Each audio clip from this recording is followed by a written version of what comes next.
এই দোয়াটি অত্যন্ত গুরুত্বপূর্ণ দামি দোয়া। তাফসিরে রুহুল মাআনিতে এসেছে। আল্লামা শিহাবুদ্দিন মাহমুদ ইবনে আবদুল্লাহ আল আলুসি রহমতুল্লাহি আলাইহি এই দোয়াটির কথা চমৎকারভাবে নিয়ে এসেছেন। আল্লাহু আকবার। প্রিয় মা বোনেরা, কোরআন শরীফের আমল এটা 100% কার্যকর হয়ে যায়। এই আমলটি যদি আল্লাহর উপর পরিপূর্ণ ইয়াকিন আর বিশ্বাস রেখে এই দোয়াটির আমল যদি করতে পারেন, যে উদ্দেশ্যে আমলটি করবেন, আপনি অসুস্থ, আপনার শরীরের মধ্যে ক্ষত, আপনার হাড় ব্যথা, মাজা ব্যথা, মাথা ব্যথা, শরীর দুর্বল, আপনি যে কোনো রোগের জন্য সে জায়গার মধ্যে, ব্যথার জায়গার মধ্যে ক্ষতস্থানে হাত রেখে এই দোয়াটি যদি পড়েন, সুস্থ যিনি করবেন তিনি হলেন আল্লাহ।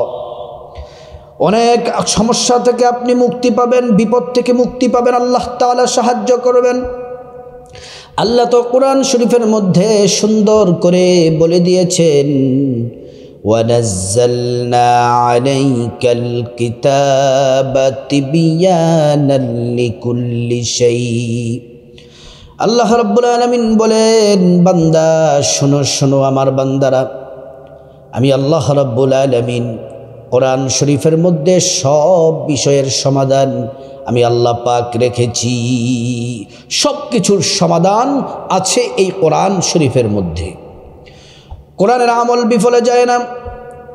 আপনি যদি কোরআন দিয়ে যদি আল্লাহর কাছে যদি চান, কোরআনের আমল যদি করেন, আল্লাহকে যদি ডাকেন, আল্লাহ তাআলা আরেক জায়গায় বলেন, وَإِذَا سَأَلَكَ عِبَادِي عَنِّي فَإِنِّي قَرِيبٌ أُجِيبُ دَعْوَةَ الدَّاعِ إِذَا دَعَانِ।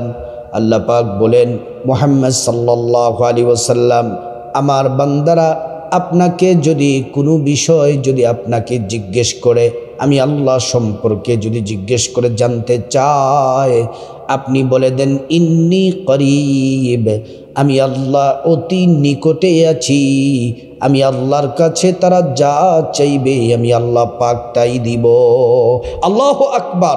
আল্লাহর সাহায্য অতি নিকটে আছে। কঠিন বিপদে, মুসিবতে, সমস্যায়, অসুস্থতায় আপনি যদি এই দোয়াটি যদি পড়তে পারেন, 100% কাজ হবে। এ পর্যন্ত যতজন আমল করেছে ততজনই ফলাফল পেয়েছে। প্রিয় মা বোনেরা আমার, রাসূল করিম সাল্লাল্লাহু আলাইহি ওয়াসাল্লাম হাদিসের মধ্যে বলেছেন, ও আমার উম্মতেরা শোনো। সাহাবায়ে কেরামরা তো আমি নবীর কাছে দৌড়াইয়া চলে আসতো কোনো বিপদের সমস্যার সম্মুখীন হলে। রোগের চিকিৎসা আমি নবী বলে দিতাম এবং পরামর্শ দিতাম, সে আলোকে তারা কাজ করত, সুস্থ হয়ে যেত, বিপদ দূর হয়ে যেত। কিন্তু আমি নবী তো সব সময় থাকবো না। আমি নবী যখন থাকব না, তখন আমার উম্মতরা শোনো শোনো, তখন তোমরা যখন আমি নবী থাকব না, তোমাদের জন্য দুইটি জিনিস রেখে গেলাম। তারাকতু ফিকুম আমরাইন লান তাদিল্লু মা তামাসসাকতুম বিহিমা কিতাবাল্লাহ ওয়া সুন্নাতা রাসূলি। প্রিয় মা বোনেরা আমার, নবীজি দুইটি জিনিস রেখে গেলেন। একটা হলো কোরআন, আল্লাহর কিতাব কোরআন শরীফ। দ্বিতীয় নাম্বার হলো নবীজির হাদিস।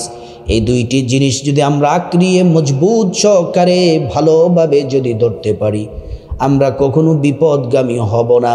বিপদ থেকে উদ্ধারের সঠিক পথ আল্লাহর কোরআন হাদিস এবং হাদিস দেখিয়ে দিবে। কোরআন হাদিসকে যদি আমরা আঁকড়িয়ে ধরতে পারি, জীবনের সব সমস্যার সমাধান আমরা পেয়ে যাব। প্রিয় মা বোনেরা, অসুস্থ থাকলে আমলটি করতে পারেন, বিপদে পড়লে আমলটি করতে পারেন। যে কোনো সমস্যা, যে কোনো বিপদ, যে কোনো অসুস্থতার জন্য আমলটি করতে পারেন। আল্লাহ তো কোরআনটা নাজিল করেছেন, ওয়ানুনাজ্জিলু মিনাল কুরআনি মা হুয়া শিফাউ ওয়া রাহমাতুল লিল মুমিনিন। আল্লাহ রাব্বুল আলামিন কোরআনটা নাজিল করেছেন মুমিনদের জন্য রহমত এবং সুস্থতা হিসেবে, রোগের ঔষধ হিসেবে। আল্লাহু আকবার। আরেক জায়গায় আল্লাহ পাক বলেন কুল হুয়া লিল্লাযীনা আমানু হুদাও ওয়া শিফা। হাবিব মুহাম্মদ সাল্লাল্লাহু আলাইহি ওয়াসাল্লাম, এই কোরআনটা ঈমানদারদের জন্য হচ্ছে হিদায়াত এবং শিফা। আল্লাহু আকবার। প্রিয় সম্মানিত মা বোনেরা আমার, মুসলিম ভাইরা ভালো করে শুনুন। তাফসীরে রুহুল মাআনির 11 খণ্ডের 54 নম্বর পৃষ্ঠার মধ্যে এসেছে, আল্লামা শিহাবুদ্দিন মাহমুদ ইবনে আব্দুল্লাহ আলুসি বাগদাদি রহমাতুল্লাহি আলাইহি, মুহাম্মদ ইবনে কাব রহমাতুল্লাহি আলাইহি বলেন, প্রিয় মা বোনেরা ভালো করে শুনুন। একবার একটা মুসলিম ফৌজ, মুসলিম সেনাবাহিনী রোমের উদ্দেশ্যে রওনা হলো। ভালো করে শুনবেন। একদল সেনাবাহিনী যুদ্ধের জন্য রোমদের সাথে যুদ্ধ করবে রওনা হয়ে গেছে। মরুর প্রান্তর দিয়ে বাহনের পিঠে চলছে। হঠাৎ করে একজন সেনাবাহিনী বাহনের পিঠ থেকে পড়ে মাজা হাড্ডি ভেঙে গেছে। এক সেনাবাহিনীর মাজার হাড় ভেঙে গেছে। উঠে দাঁড়াতে পারে না, চলতে পারে না। কিছুক্ষণ দেরি করলেন, দেখে দাঁড়াতেও পারে না, উঠতেও পারে না। সেনাবাহিনীরা বলল, ওকে আমরা নিয়ে কি করব? যুদ্ধ করতে পারবে না, অস্ত্র আগাই দিতে পারবে না, ওকে নিয়ে আমরা আরও বড় ঝামেলা পোহাতে হবে। একটা কাজ করো, কিছু খাবার তার কাছে দিয়ে যাও।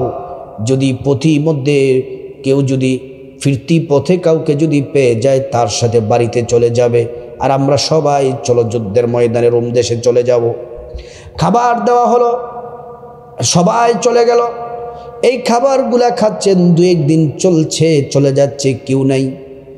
উনি ব্যথার যন্ত্রণায় অস্থির হয়ে যাচ্ছে। কেউ নাই, বাড়িঘর নাই, কোনো মানুষ নাই, কেউ নাই। ওনার দিলের মধ্যে ইয়াকিন আসলো, দুনিয়ার কোনো মানুষ যেখানে থাকে না, যেই জায়গায় দুনিয়ার মানুষের কোনো সাহায্য করার ক্ষমতা নেই, ওই জায়গায় যিনি সাহায্য করতে পারেন, যার ক্ষমতা আছে একমাত্র তিনি হলেন আল্লাহ। সব জায়গায় ক্ষমতা শুধুমাত্র আল্লাহর আছে। ইন্নাল্লাহা আলা কুল্লি শাইইন কদির। সব কিছুর উপর ক্ষমতা, কর্তৃত্ব একমাত্র আল্লাহর। আল্লাহু আকবার। তারপরে তিনি আল্লাহর কাছে সাহায্য চাইলেন। আল্লাহ, বিপদে পড়ে গেছি, অসুস্থ হয়ে গেলাম, কেউ নাই, আপনি আছেন, আপনি আমাকে সাহায্য করুন। তিনি আল্লাহর কাছে যখন সাহায্য চাইলেন, করজোড়ে হাত তুলে সাহায্য চাইলেন, আল্লাহ তাআলা সাহায্য পাঠালেন। তিনি দেখেন, চোখ খুলে দেখেন একজন লোক এসেছে, সাদা পাঞ্জাবি, সাদা দাড়ি, সুন্দর চেহারা। তিনি বললেন, কে গো আপনি, কি আপনার পরিচয়? তিনি বললেন, তুমি আল্লাহর কাছে সাহায্য চেয়েছ, আল্লাহ পাক আমাকে পাঠিয়েছেন। বলতেছে, তোমার যেই জায়গায় মাজার মধ্যে যেই জায়গায় ব্যথা, মাজার হাড় ভেঙে গেছে, ওই জায়গায় এই দোয়াটি পড়ে, হাত রেখে দোয়াটি পড়ো। কোরআন শরীফের সূরা তাওবার সর্বশেষ আয়াত 129 নম্বর আয়াত এটি। فَإِن تَوَلَّوْا فَقُلْ حَسْبِيَ اللَّهُ لَا إِلَهَ إِلَّا هُوَ عَلَيْهِ تَوَكَّلْتُ وَهُوَ رَبُّ الْعَرْشِ الْعَظِيمِ। এটা যখন পড়লেন, ওই ব্যক্তির সাথে সাথে সুস্থ হয়ে গেলেন, মাজার হাড় ঠিক হয়ে গেল। যিনি সুস্থ করেছেন তিনি হলেন আল্লাহ। আল্লাহ সব পারেন। প্রিয় মা বোনেরা, এবার বলতে পারেন যে হুজুর, আমলটি কিভাবে করবেন? যাদের কয়েক বছর ধরে ব্যথা, অনেক পুরনো ব্যথা, ভালো হচ্ছে না, এই আয়াতটি পড়ে যদি আপনি সেই ব্যথার জায়গার মধ্যে হাত রেখে দোয়াটি পড়তে পারেন, আমলটি করতে পারেন, কঠিন বিপদের মধ্যে পড়ে আছেন, এই আমলটি যদি করতে পারেন, অভাব অনটনে যদি আছেন, আমলটি যদি করতে পারেন, বিপদ দূর হবে, রোগ থেকে মুক্তি পাবেন, আল্লাহ তাআলা রিজিক পাঠাবেন। সব দোয়া যিনি কবুল করবেন তিনিই হলেন আল্লাহ। আল্লাহ, আল্লাহু আকবার। প্রিয় মা বোনেরা আমার, আমলটি কিভাবে করবেন মুসলিম ভাইরা? আমলটি করার জন্য সর্বপ্রথম আপনাকে সুন্দর করে ওযু করা লাগবে। নবীর তরিকায় ওযু করতে হবে। ওযু করার শুরুতে পড়ে নেবেন বিসমিল্লাহির রহমানির রহিম। ওযুটা সুন্দর করে ওযু শেষ করে পশ্চিম আকাশের দিকে তাকিয়ে আঙ্গুলটা উঁচু করে একবার কালিমে শাহাদাত পড়বেন।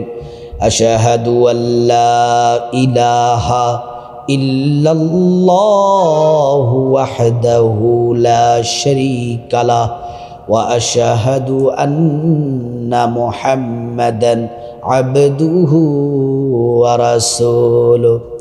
কালিমে শাহাদাত পড়লে কি হবে? আল্লাহ রাব্বুল আলামিন জান্নাতের ফেরেশতাদেরকে বলেন, ও জান্নাতের ফেরেশতারা, জান্নাতের গেটগুলা খুলে দাও, দরজাগুলা খুলে দাও।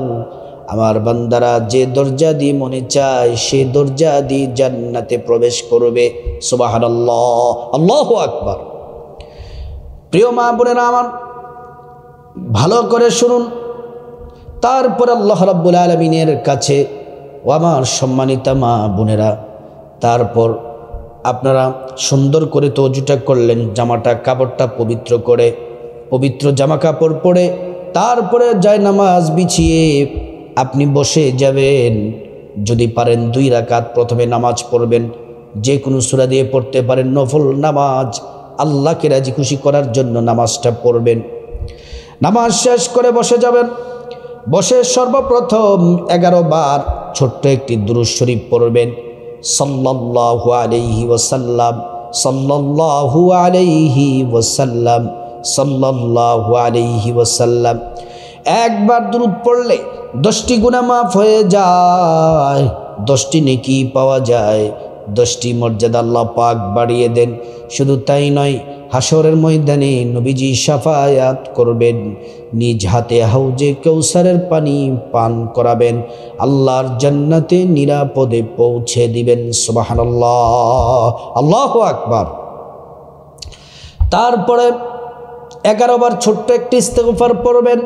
আস্তাগফিরুল্লাহ ওয়া আতুবু ইলাইহি, আস্তাগফিরুল্লাহ ওয়া আতুবু ইলাইহি, আস্তাগফিরুল্লাহ ওয়া আতুবু ইলাইহি। এই ইস্তিগফার পড়লে 5টি পুরস্কার আল্লাহ পাক দিবেন। 1 নাম্বার, জীবনের গুনাহগুলো মাফ হয়ে যাবে। 2 নাম্বার, টাকা পয়সা ধন দৌলত রিজিক খাবার দাবার দিয়ে আল্লাহ পাক ধনী বানিয়ে দিবেন। 3 নাম্বার, নেক সন্তান দান করবেন। 4 নাম্বার, জান্নাতে প্রবেশ করাবেন। 5 নাম্বার, জান্নাতের নহর থেকে শরবত পান করাবেন। সুবহানাল্লাহ। তারপর আমার মা বোনেরা, 11 বার এই দোয়াটি পড়বেন। ব্যথার জায়গার মধ্যে, যেই জায়গায় ব্যথা, যেই জায়গায় কাটা ছেঁড়া ব্যথা, হাড় জোড়া লাগছে না, হাড়ে ব্যথা, মাজা ব্যথা, কিডনিতে ব্যথা, মাথা ব্যথা, যে কোনো জায়গায় অসুস্থ আপনি সেই জায়গার মধ্যে হাতটা রেখে 11 বার পড়বেন। 11 বার সেই সূরা তাওবার 129 নম্বর আয়াত, সূরা তাওবার সর্বশেষ আয়াত এটি। ফা ইন তাওয়াল্লাউ ফাকুল হাসবিয়াল্লাহু লা ইলাহা ইল্লা হুয়া আলাইহি তাওয়াক্কালতু ওয়া হুয়া রাব্বুল আরশিল আযীম। আবারও বলছি, ফা ইন তাওয়াল্লাউ ফাকুল হাসবিয়াল্লাহু লা ইলাহা ইল্লা হুয়া আলাইহি তাওয়াক্কালতু ওয়া হুয়া রাব্বুল আরশিল আযীম। তারপর আবার 11 বার দুরূদ শরীফ পড়বেন, সাল্লাল্লাহু আলাইহি ওয়াসাল্লাম, সাল্লাল্লাহু আলাইহি ওয়াসাল্লাম। তারপরে মুনাজাত ধরবেন। আপনার যে সমস্যা, যে বিপদ, যা কিছু প্রয়োজন, হাত তুলে আল্লাহর কাছে চাইবেন। প্রত্যেকটা দোয়া আল্লাহ পাক কবুল করবেন। আল্লাহ রাব্বুল আলামিন আমাদের সবাইকে এই শ্রেষ্ঠ দোয়ার আমলটি করার আল্লাহ পাক তৌফিক দান করুন।